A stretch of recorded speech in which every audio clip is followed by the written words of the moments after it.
Alright, so hello everyone. A lot of people has asked me to like how I made those text motion graphics. Well, I can't exactly make a tutorial because I still need to like rehearse. I still need to practice how I explain things. I can at least give you guys like show the process at least, and with me hopefully trying to explain what I'm doing. This I do not know how this will end up. I did not rehearse this. This is a single take. I do not know what will happen, but I do roughly know what I wanted. What exactly is it I wanted? Let's figure out together. So we have a default cube. This is my custom startup file. I have the default cube on here because I just there you go. Alright. I don't think it matters like what object we start with, though. Like we could just add text in there, but we will replace it with like the text node in geometry nodes anyway, so it doesn't really matter. I need to figure out how to like grab the string of this, but I'm not sure how to do that. So let's just okay. So geometry nodes activate. You're going to use this bottom bit because for geometry, I think it's better. I prefer doing this way. All right, let's discard the geometry and let's add a string to curve, and this will be the basis of what we're going to do. And let's try. Let's see what's some funny word that I could put in here. Fun.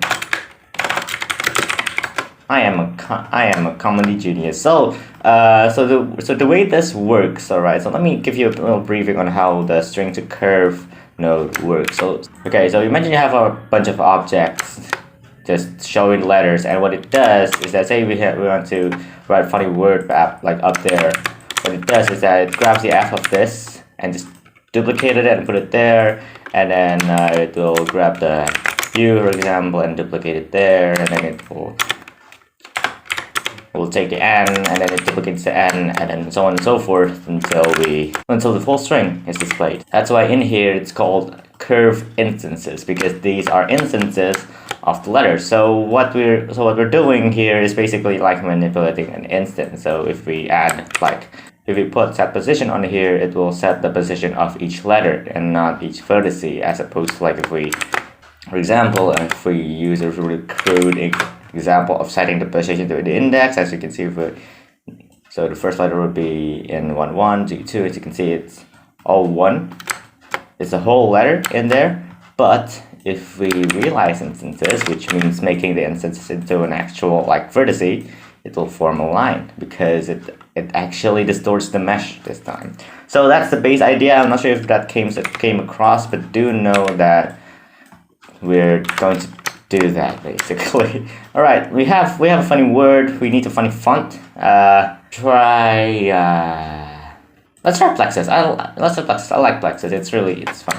All right, so we have that, and now we could do stuff with it. But as you can see, if you can see, it's just a line. We can't actually see it. If we render this, it won't look like anything. So the way we did that is add fill curve, and there we go. It fills in the curve. All right, we're off to a good start. We have a word.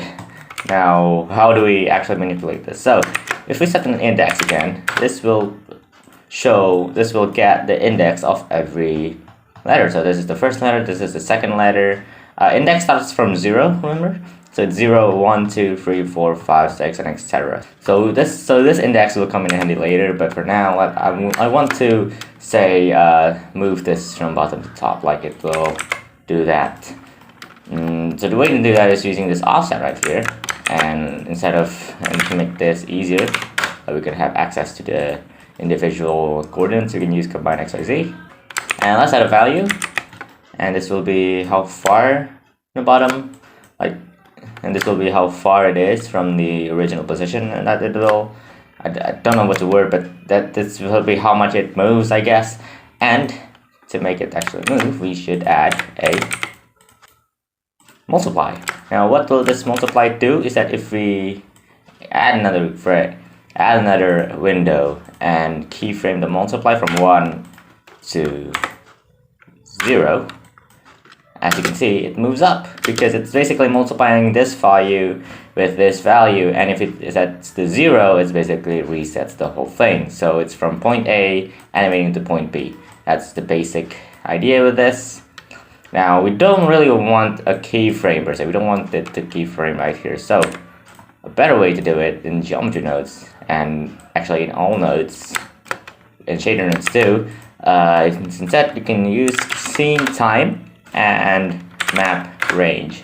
So this will be our two keyframes. This will be our start and end points. If on shader nodes we don't yet have scene time, so instead use value and type hashtag frame. This will use the frame value as a driver, so that it's basically like grabbing the scene time.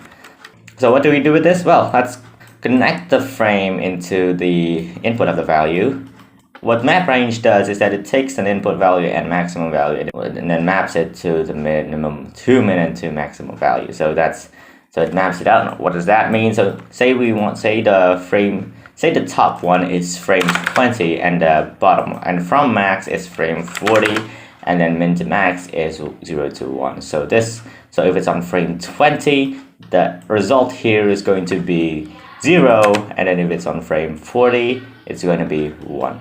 Also, if you're wondering what this is, I think this is Noodler. I forgot like what plugin I use for this. Anyway, so that's what it does. So if we connect this to the multiply, you can see if we frame 20, it's on the original position, and then as it moves to frame 40, it's on 1. It's multiplied this by 1, so it doesn't matter position. So that's how it works.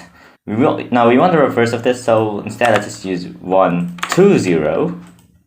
As you can see, that moves it up. But as you can see, it's very rigid. It doesn't move slowly. So we're gonna use we don't. We're gonna use float curve, and this will curve the value. This will be our animation curve, if that makes sense. Alright, so we set this to back to 0 and 1 because it's a lot more intuitive to use it that way, and then only after this that we can use the map range and then use it to invert it.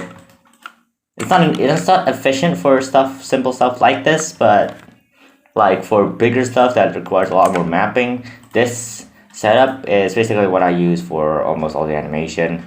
It could work. So now if we example grab it like that, it will accelerate and then it will decelerate throughout the time. So it will go fast and then slow. You can think of this as the easing of the thing, and it will ease out. So if we play this, there you go. It's easing out. That's great. That's fun. That's amazing. All right. Now what do we do with this? So we're basically using the frame value to animate the thing.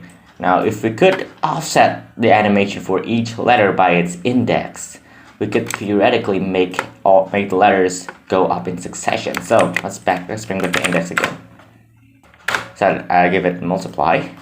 And this will actually multiply the index with this value. So what do we do with this? We're just gonna set it to 1 for now, and we're going to, for the frame, going to use our math, set it to add. Now this will offset the time itself.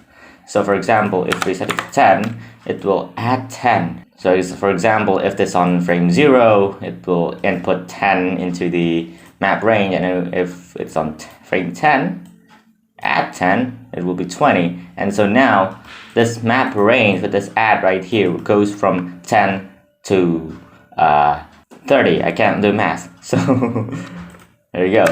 Frame 30, there you go, that's the frame. So we're using this, we can set it to subtract instead and plug this into there, and as you can see already it looks a bit more presentable. So we're basically adding an offset based on the index, so the farther along the higher the index, the later the animation plays. So if we play this, there you go. That's how it works. I hope I don't talk too fast with this, but that's the basic of how to do this. And you can actually, this animation, I'd call this animation setup here.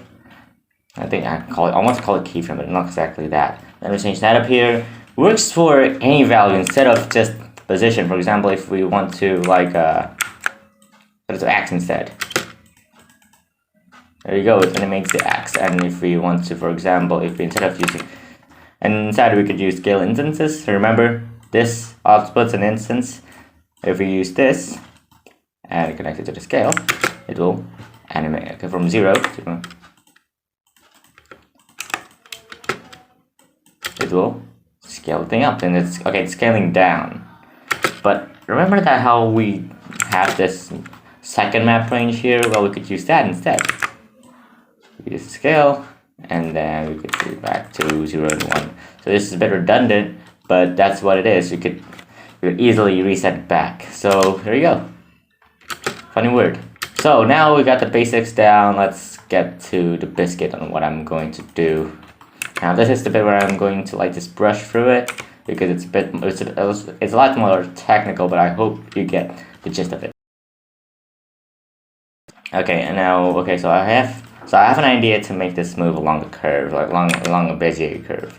But instead of using curve, I kid you not, it will be much easier if we just calculate the Bezier curve with manually using math.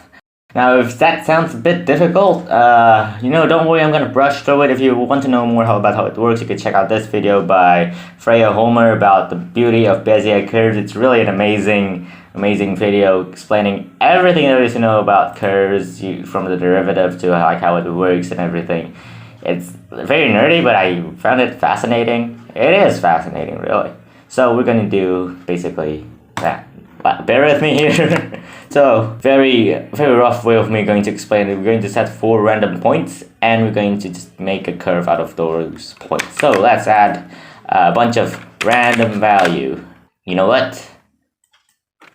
Oh fuck! I didn't mean to do that. Okay, give me 2 seconds where I set this back. There we go. Okay, I'm back. Okay, you know what? Let's save this first.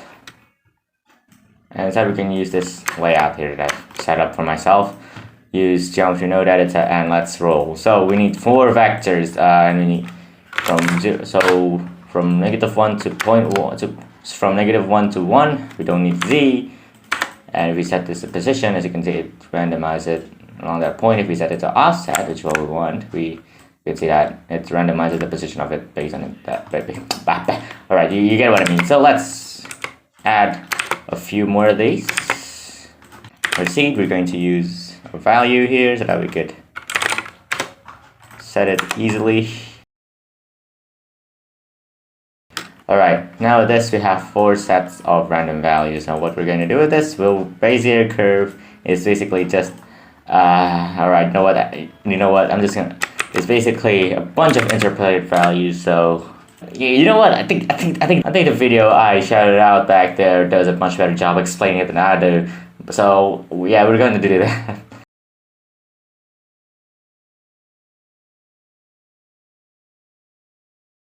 There you go, now we have a curve going around. And I just hit me that I want the final position to not be a random value, but just position. No, we want this to 0. Actually, alright, apologize for the technical difficulties, but that's what we're going to do. And now, if we put a crude keyframe on it from 0 to 1, we can hopefully, see it go around a bit. And there you go.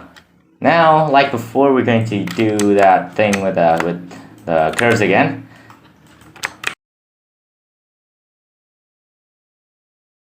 No need to add another map range here because we know that it's from 0 to 1 and we don't need anything else. Let's set it from 20 to 50. Perfect. I think we could make it a bit longer. There you go, that's amazing. Now what I want to do is for each letter to have a bit of a delay from each other, so we know how to do that before. It's with index. We take the index and add a subtract node to this and subtract it by the index. Now each letter will offset its animation by its own index. That basically means that it's start. So for example, if the animation starts from frame 20, F will start on F20, and this will be 21, 22, 23, 24, etc., etc. So this we should see colors coming through together. Now it's not, so with this it's not really visible unlike last time where it's like dead on, so we're going to increase the offset value, and we can use that by simply multiplying the value. If we set it to 10 frames, as you can see, does that. Well, that's amazing. I think that's a bit too long. Let's use 40 and then I think 3 is good.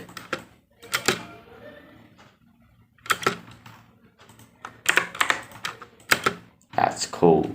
Also, you know what? Second guess. We're going to, if you have a lot of random values here, we want to, for easy control, I think we should connect all of this into a single combined RGB so that we can all control it using just one, just a single place. Yeah, if that makes sense.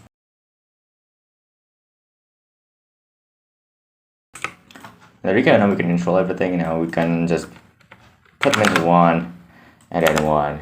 The reason I can do this is because I want to control the certain endpoints a bit more.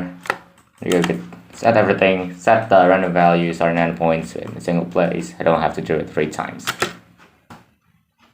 That's amazing. Alright, now we have the basics down. I'm gonna tidy this up a bit.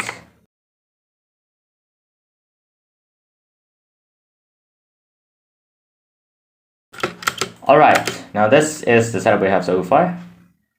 Looking hot. But what I wanted to do is before it does anything, as you can see, it just stays there. Since the letter is floating anyways, I kind of wanted the letters to just like float around, moving in smooth random fashion, floating in midair, as if it was floating in midair before it all forms into the word.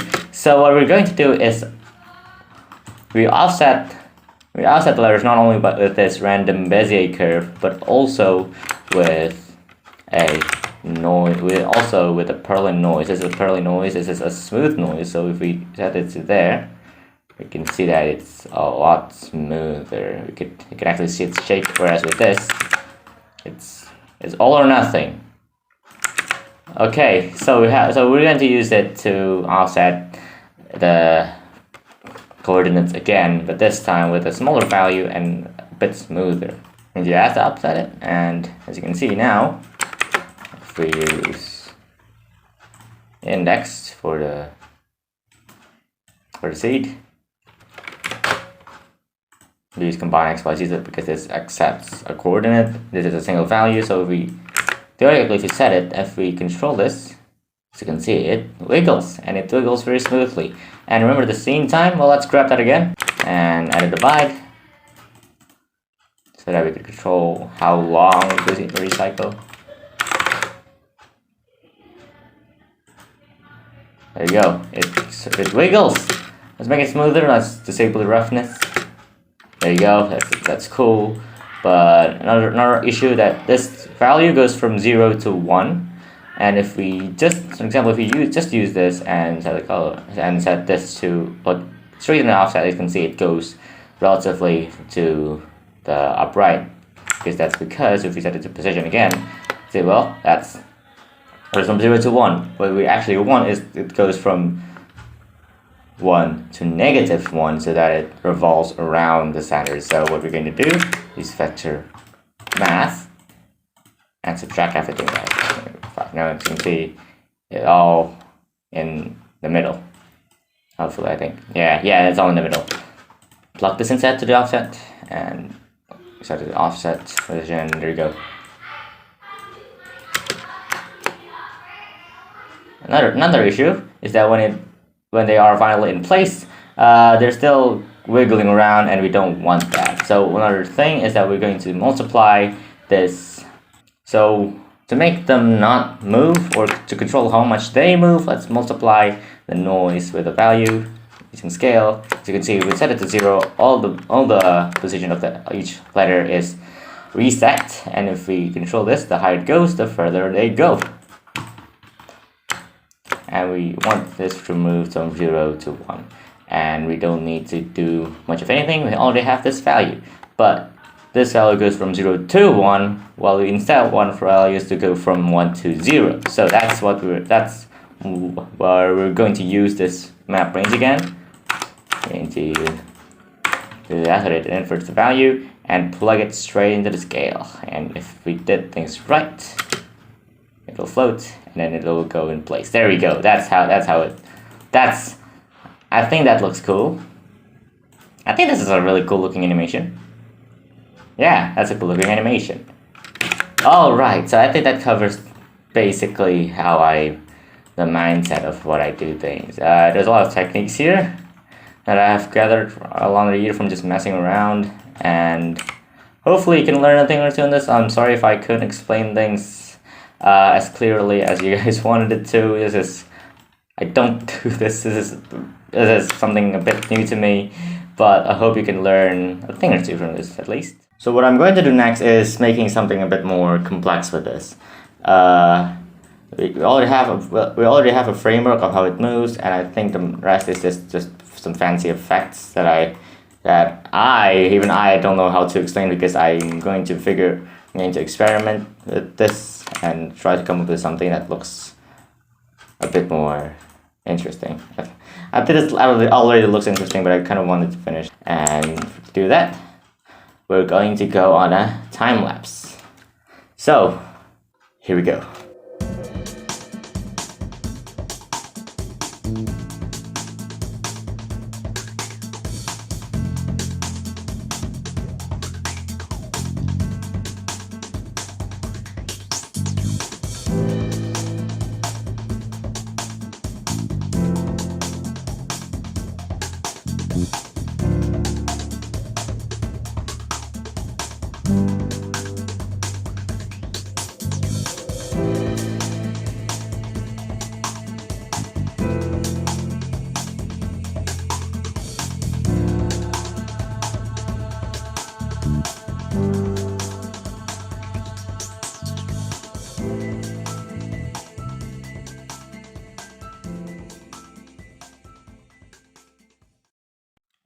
Alright, I'm back. Now, what we have here is that I have given it some inputs so that we could change it per node, and let's, for example, let's one, and we could notice I could duplicate it, and hello, and we're going to give it a different start point, 50, and let's see how this works. Focus in. There you go, that's what it is. Okay, another thing that I like to do with this is that because this is very movement based and materials are not that complex, we can set the keyboard to 1, and it doesn't give anti-aliasing, so it looks a bit jagged. But one good thing is that it doesn't, when we play it, it doesn't look blurry. We can actually see how it moves, as opposed to if we set it to 16, you can see it blurs it in kinda. And that's, do that. Alright, now that we have this, here's what I'm actually going to do for the day.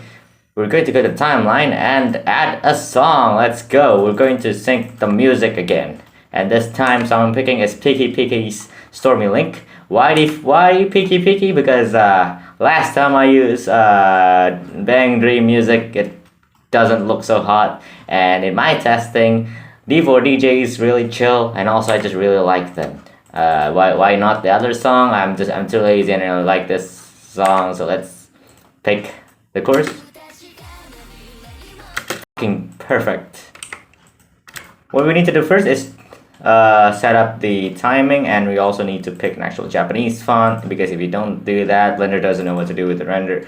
Blender doesn't simply do not understand how to render Unicode if the font doesn't have it.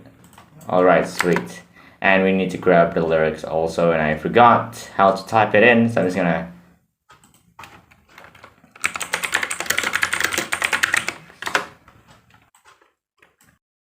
You know what I forgot to add in this big node group? I forgot to add another option, another value for the text disappearing, and you know what? Let's do that. Let's do that.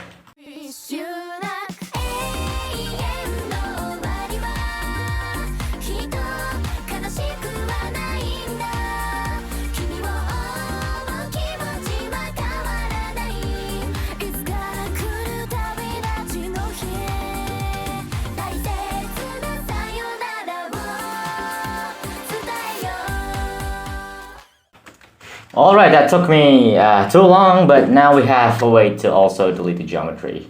Right. Why not fade? Because fade requires this to communicate with the shader nodes, and I don't want to do that. That's a pain that we need to actually deal with attributes, and then you know, I can't even explain it. It's a really fussy thing trying to link geometry nodes to shader nodes. It is possible, and I knew how to do it. I just can't be bothered. All right, so let's sync up the text.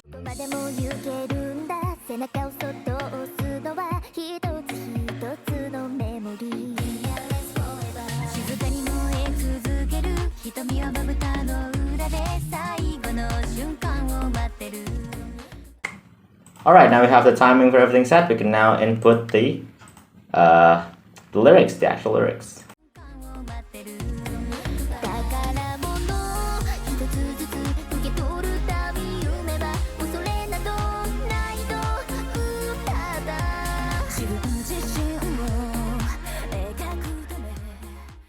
And that concludes how I do text motion graphics, or kinetic typography, I guess, in geometry nodes. As you can see now that there's many geometries going on, the viewport performance started to take a hit. But not to worry, I'm going to put the final rendered product later after I do some elbow grease and some manual adjustment and give this background and anything to make it look kind of nice. Alright, so I think that's it for me. Thank you for watching, and I'll see you whenever.